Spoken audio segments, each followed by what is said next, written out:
On the last episode, we talked about something called the BANT framework. It is a way to qualify potential leads before you get them on a sales call or discovery call. And the whole point of that is so you're not wasting your time talking to unqualified leads who are just going to be kicking tires. You have to chase them down for payment. They don't really have the budget anyways, et cetera, et cetera. Go back to last episode, episode 368, for more on that if you missed this for some reason. But that is just your first line of defense. Once you get past the qualification point and you actually get on a discovery call with a person, this is your first chance to see if you're actually going to like working with them, because just because they're qualified doesn't mean they're not going to be the client from hell, someone who makes your life an absolute miserable existence. And that's where this episode comes in. If you listen to last week's episode, you already know what this is about. But getting stuck with even one red flag client, someone who's soul sucking, the vampire, the piece of shit client that ruins your life, is not worth it. In this episode, we're going to talk about that. The reason we get these red flag clients is because we're just saying yes to pretty much anyone who has a budget.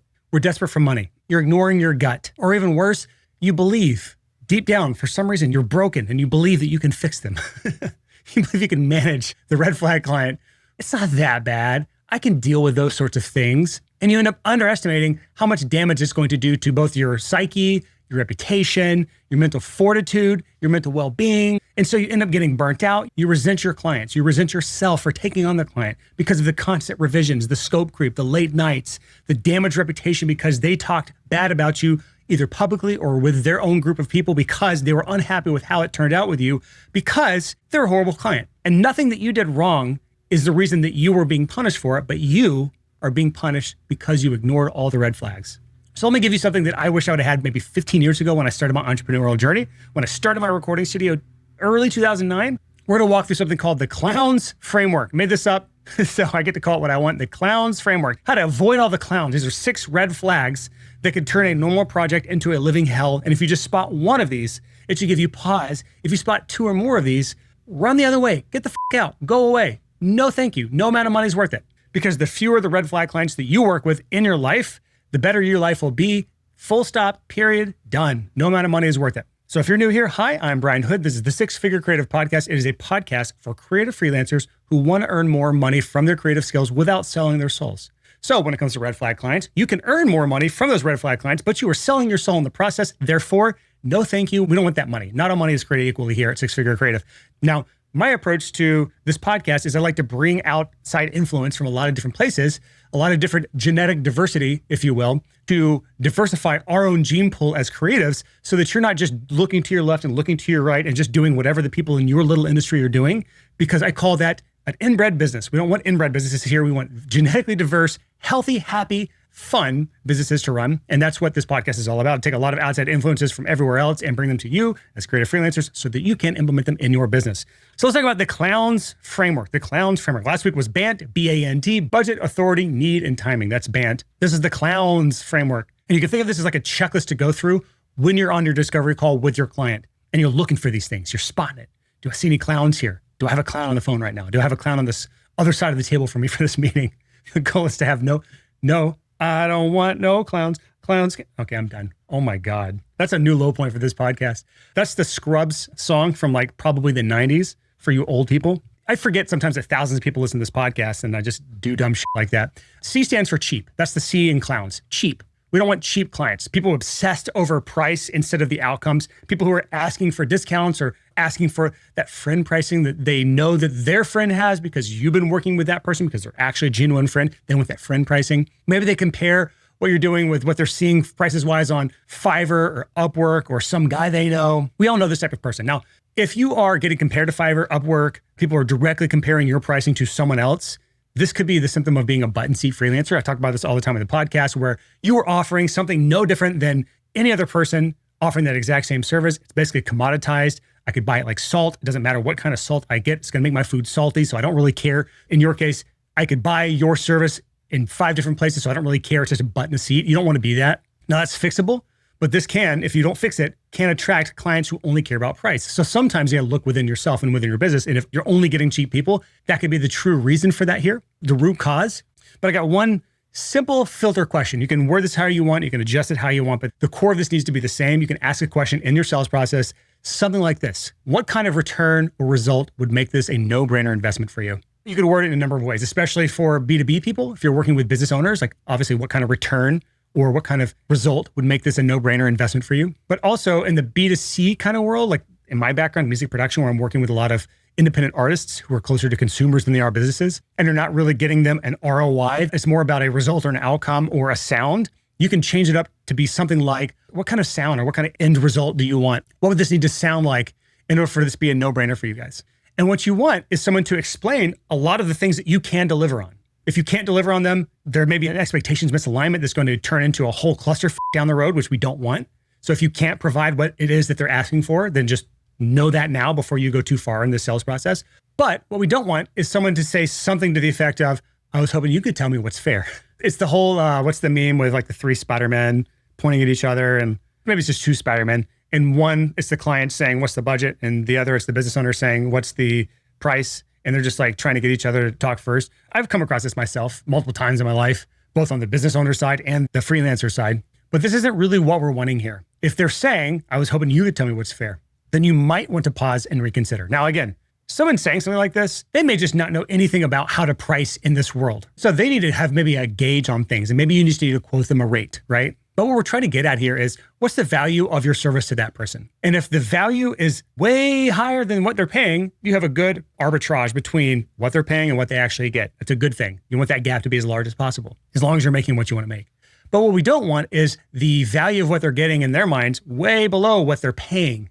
And if that's the case, the arbitrage goes the other way. It's like negative equity in a home. You don't want that, because no matter what, if that discrepancy is the other way, where the value is lower in their heads than what they're actually paying, then it's going to be terrible the entire way, especially for those of you who charge hourly or daily, and the client doesn't really understand how long it's going to take. And so they're just like so stressed at how much money it's going to cost them in the long run, because they didn't really understand how much it was going to take. And they thought this was going to be $10,000, but it's going to be $25,000. So the whole time between $10,000 and $25,000, when you're billing them for the ongoing work that you're doing for them to get them the end result that they want, they're questioning why they ever did this in the first place, and they're resenting you for billing them. This is the whole thing you don't want to get into. So C stands for cheap. You're trying to suss out whether there's a discrepancy between value and price before you ever start working together. That's the first letter in this acronym, cheap. The second letter is L.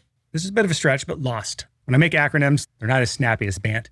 Lost. And we're looking for somebody who's just a poor lost soul who really doesn't know what they actually want, what they actually need. They've got vague goals. They've got no clear problem they're trying to solve. And they say things like, I just want this to feel better, or I just want this to sound clear, or I just want this to insert vague cotton candy words that they're nice and fluffy, but they have no real substance. And a good filter question to put into your sales process, your discovery call process, is something like, what does success look like for this project? And if they stare at you with a blank face and they don't really know what to say here, you might want to dig into that a little bit. Or if they say something like, I don't really know, we can figure it out as we go. That's a red flag. What these questions are trying to do is pull out the red flags, right? Because if you don't ask these questions, then the red flags never pop up. If the red flags never pop up before the sale, then they're going to pop up during the project. And when they pop up during the project, then you have to go through the whole process of, do I fire this client? Do I even have a contingency in my client agreement for firing clients? Am I still going to get paid part or all of my project if I fire the client? If they're a terrible client? How do I save my reputation? Even if the contract stipulates that I get paid this amount or there's a kill fee, is the client going to hate me now? Probably. So we're trying to keep this from happening before it ever happens. Is the client meandering through, not a clear picture of what they want out of the project? If that happens, and I've seen this, especially in my world of music production, where clients come in, they don't really have a clear vision for what they want. And so when we start actually revising on the project, the revisions go on forever. And then by the end, they want to go back to version 1 anyways, because they didn't really know what they wanted until we went through 15 different versions. It's going to happen in the B2B space as well. They think they want something that's clear in their head. And when you actually start picking it apart, they don't actually really want that. They want something completely different. And to get the thing that they actually want, it's a completely different approach. And so if you started on this path going the direction that they wanted you to go, you're going to end up in a place that they don't actually want to be. That's when they start blaming you, the freelancer, who just gave them what they thought they wanted. But it turns out they didn't really want that. And now there's 10 more things you have to do to get them what they want, and they resent you. Again, this all goes back to the client resenting you and you're resenting the client, and there being a damaged relationship here because there was no red flag either pulled up or you saw the red flag and you just ignored it. So that's the L in CLOWNS, lost, is the client lost, meandering, listless. The O stands for overstepping. This is that client that micromanages you, dictates your process, tells you how to do things, which note, you own your process as a freelancer. You own your process. You are the captain of your ship. The client does not get to dictate how you do what you do. If that's the case, you have a job. When I work at a company, which I never have, so I'm probably the least qualified person to say this, but When someone works at my company, which I do have employees, we just hired our 10th team member last week, and we're interviewing for 11th right now. When someone works here, they follow our process for the most part. Now, someone can come in that knows something better than we do, and they'll help shape the process more in line with what they know and what they've done. But generally speaking, when they come to our company, they're going to follow our processes. However, if I hire a freelancer, I'm not necessarily telling them what processes to follow. They're using their own processes, their own systems, et cetera, et cetera. So for me, if I'm working with a freelancer, I'm overstepping my boundaries if I dictate how to run their own process as a freelancer, because I'm paying for the outcome, I'm paying for the result, I'm not paying for how they get there. So when a client dictates your process, that is overstepping. When a client demands daily updates or real-time collaboration, when that's not part of your process, that's overstepping. When a client sends a 15-minute Loom video with 20 different comments and revisions for version 1, that's probably overstepping. And probably goes back to they were lost in the first place. They didn't really have a clear vision for what they wanted. And so now they're taking it out on you in the revisions process by overstepping. You've probably seen people that expect responses outside of normal business hours. That's another version of overstepping. And the way to suss this out in a discovery call is to have a 1-2 punch of filter questions. First one is, have you ever worked with a freelancer before? Now, obviously, depending on the type of client you're working with, this could be an insulting question. Of course, they've worked with freelancers before. If that's the case, you could ask something like, have you ever worked with freelancers for a project like this before? Or for this specific project, have you tried other freelancers before? If they have, follow up with the number 2. That is, how did the experience go? If they just talk the freelancers, everyone they've ever worked with is stupid, dig into it. Start pulling at those threads. They've raised a red flag. Now dive into it. Figure out what went wrong. Was the freelancer truly stupid? Or when you dive into it, you really realize there's like a billion other reasons why this freelancer was stupid. They were just following their process. They're actually really good at what they do. And this client's just an awful client to work with. So that is the O in clowns, overstepping. W. Now we're on to the waffler. I like the British definition of this. We have one British employee. Just like to pick up on his slang. The British definition of waffler is someone who speaks or writes, especially at great length, without saying anything important or useful. And if you've ever had a client that has waffled, you know how frustrating this can be. It's that person who gets on a call with you, speaks for 30 minutes talking at you, and you have no idea even what they asked for or what they said. It's that person who changes direction constantly, who moves back and forth from idea to idea, waffling around. We all know that person who says yes on Friday, and then on Monday, they're reaching out to you. Actually, probably like Sunday at 3 p.m., they're reaching out to you. But let's try this instead. We all know that person. A waffler can also be multiple people. It's that project, that deliverable that needs approval from like 3 or more people, where there's kind of too many cooks in the kitchen, where now it's not one person going back and forth. It's like 3 or 4 or 5 or 10 people going back and forth. And it's turning into this massive democracy where everyone has to weigh in their opinions and everyone has to politic with each other on what's going to actually happen. And you're here, the poor freelancer stuck in the middle of all this, trying to figure out what the hell they want from you. So the way we filter for this on a discovery call before we ever work with them is simple. If it's an individual we're talking to and we're only working with the individual, you'll know if they waffle. They say a lot of things. You have no idea what they're talking about. They go off on tangents. They change the direction a million times. That type of person is going to be a pain to work with. If you're looking out for group waffling, meaning you're not just working with one individual, maybe you're working with a larger organization, you might ask a question like, who makes the final call on this? Who's involved in the revisions process? If they answer a kind of group thing, we need opinions from everyone in the group. The entire band has to weigh in on this. If that's the case, pause and reconsider. I dealt with this a lot in my career as a music producer because I would have 5 people in most of the bands I worked with. And you'd have the drummer who wants the snare and kick louder. You have the bass player who wants the bass louder. You have the guitarist who wants their lead guitar stuff louder. You have the vocalist who wants their vocals louder. And what happens if you just turn up every element of everything? Nothing. It's right back where it came, except it's louder now. It sounds like shit. There's no good way around group waffling unless you have your own process. This goes back to the O for overstepping, where the client wants you to follow their process. Well, the opposite of that is they follow your process. The way to deal with group waffling is I always had one person in charge of giving me revisions, one person.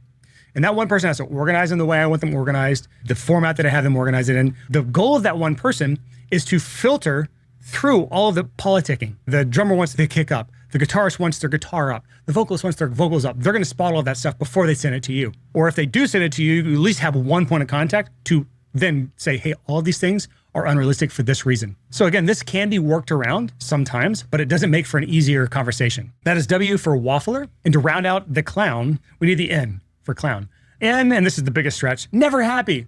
Acronyms are hard. N is never happy. That is the client who, no matter what you do, no matter what you send them, no matter how hard you work, no matter how many things you do, how many revisions you do, how late you stay up, how many nights and weekends you work, they nitpick everything, they praise nothing. They're not happy about anything. They give you those long list of revisions, little nitpicky things. Some of it's vague, some of it's uber specific. Turn the gain up 0.1 decibel here.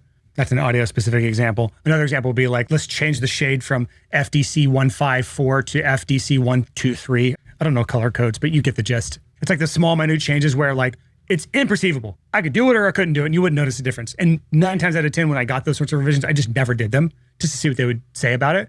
And then they would sign off and say, this is great. Again, these are the people who after 20 rounds of revisions, they're going back to stuff that we did in version 1. This is one of the harder ones to filter with because you don't know how happy they're going to be until the project's over or nearing the end. You've actually delivered the final files or something that should be the final files, the first version of the files, and you start getting all the feedback. So again, this is the hardest one to filter for because you don't find this till the end. However, in the discovery call, you can ask questions like, what did or didn't work with your last freelancer? Or what did or didn't work the last time you worked on a project like this? And what you're looking for is, honestly, just no one ever gets it right. Honestly, we just couldn't get something we were happy with. That's the N for clown. There's one more, clowns, plural, because you will have more than one red flag nightmare client in your life, more than one soul-sucking vampire. So the S has to stand for scope creep. They're giving off those scope creep signals. Those clients who hire you for one thing, and then we get into the project and it turns into 10 different things. They just keep adding stuff on, expecting the same price. They always just have this constant, never-ending stream of just a few more quick things, just a couple more quick things, just a few more small things. But they can't define what success actually looks like. They don't know what done is. So a filter question for your discovery calls to kind of start weeding this out is questions like, what are the exact deliverables you had in mind? Have you thought this through? Have you mapped this out? Now, a lot of times that's what the discovery call is about. You're trying to pull these things out. But a lot of times, if they can't answer clearly, they don't have something in mind, or they just keep adding, oh, and like this, and oh, and like that, and oh, this would be cool, and oh, that would be cool. This is a really good sign that you're going to have scope creep throughout the entire project. So that's the CLOWNS framework. I'll go over all those again in a second, what all they mean again. But if you hit one of these on CLOWNS, just pause and reassess. Start pulling at the threads, dig in a little deeper. Because one really bad red flag from this could be enough to just make it your life a living hell. And sometimes it's not. Sometimes, again, they just need a better explanation of the value you provide versus what the cost is going to be. And you have that, just have an open, honest discussion around price. They're not necessarily cheap. They just don't fully understand. You have to educate them. So that's pause, reconsider, reassess, right? If you hit 2 or more, proceed with extreme caution, if at all. 2 or more, really dig into that. Really reconsider. 3, eject, run away, get the hell out of there, save yourself. But again, just to recap, CLOWNS is, are they cheap? Are they lost? They don't really know what they want from you. Are they going to overstep? They're going to micromanage everything, dictate your process, demand daily updates, all that stuff. Are they going to waffle, say a whole bunch of stuff that mean absolutely nothing, waste your time? They're never happy at all. The N, is there going to be scope creep? Are they giving you scope creep signals? Again, 3, kill it with fire. 2, probably not do it. 1, at least stop and have the conversation. But if you can weave these into your discovery call process, you're going to have a better time pulling these red flags out so that you have to ignore them if you want to move forward. And ignoring them is a whole other thing. We have a whole other conversation, usually around lead generation, because generally the reason that people ignore red flags is because they're desperate for the project because they need the money. And the reason they need the money is because they have no other prospects that they could potentially get hired by. When you have no other prospects and all these red flags are popping up, you got to pay the bills, you end up having to ignore it. You end up having to hope that you can fix them, right? I can fix them. And so it's not a fact that you don't spot the red flags. It's the fact that you had to ignore the red flags because you didn't have enough leads. But if you have a good discovery call process with these weaved in, you'll start to spot more of those red flags because more often than not, we're not necessarily ignoring them, although that can be the case sometimes. A lot of times we're just not asking the right questions to pull off those red flags. And those red flags come up in the middle of a project. And that's the worst time for them to come up because you've likely already been paid at least a deposit. And now you have to figure out, what are we going to do with this project? We have to just suck it up and finish it.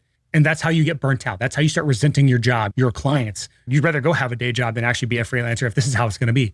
But if it's the former of the two, if it's you actually don't have enough leads, so you're ignoring all these red flags, that's the area that we can help with a lot. We can help you build out your entire client acquisition system from start to finish. We will build out an entire client acquisition roadmap for you. We will pitch it to you. If you like it, we'll work together. If we don't, we part ways. You owe us nothing. This is something we've helped hundreds of freelancers with at this point. We've got some really cool coaches. We're hiring our 6th coach now. If you want more info on how we can help you, just go to sixfigurecreative.com/coaching. Fill out the short questionnaire there, and that'll give us enough info from you to just see if it's a good fit or not. You can make a decision from there. So that's all I got for you this week. I will see you next week on the 6 Figure Creative Podcast. And if you're wondering how Yellowstone went, I talked about the last episode. I haven't gone yet. Last episode I recorded yesterday, so I was batching some episodes just to get ahead for my team. I actually leave for Yellowstone first thing tomorrow. So that is all for this week. See you next week on the 6 Figure Creative Podcast.